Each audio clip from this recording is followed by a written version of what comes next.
Hi, Denise Gwen, reading aloud for you from my short story, A Good Christian Woman, Chapter 4. The next morning, when Mama started ladling the leftover oatmeal into a Tupperware container, I put my hand on her bony wrist. "Mama, don't bother." "What's the matter, honey?" Mama held the ladle above the saucepan. "Mrs. McClintock didn't like the soup you sent over yesterday." Her brow furrowed. "She didn't? What'd she tell you?" "She didn't tell me anything. She threw it away." Mama gazed at me with horror. "She poured it down the sink in front of you?" "No, worse than that. She waited until after I left. She threw me out, by the way. Something about her just didn't sit right with me." "Oh."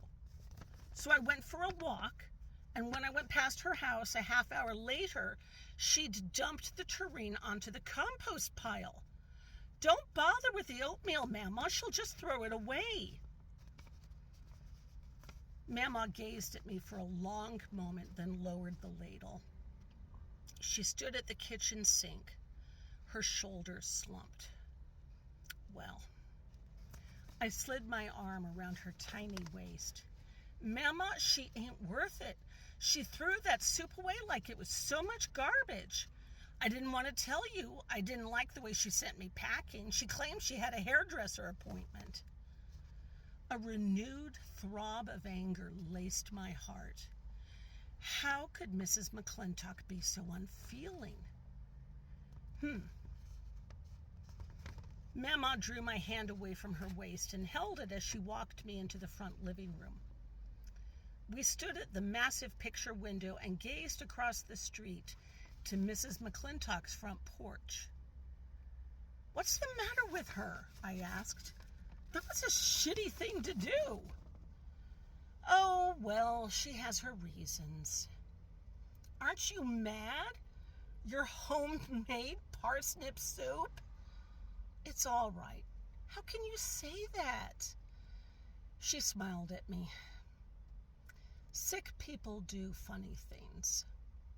Did you know she had a little boy who died when he was 5? In 1973? At first, I didn't think Mama heard me. "Mama, yes, I knew that. I knew she and Ralph had been married forever when he died, 55 years. But I had no idea. He was a sweet little boy. He died right here." "In this house?" "No, honey, he drowned." "In a tub?" "No, sweetheart, not here. He drowned in the river." "What river?"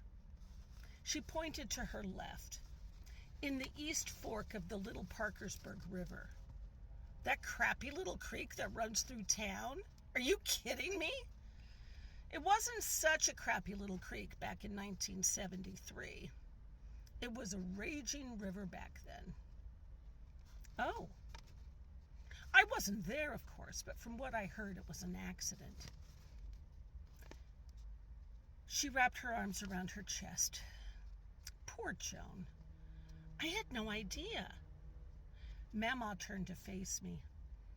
"I was afraid of that." "Afraid of what?" "She's really dying, and this time she's going to let it happen."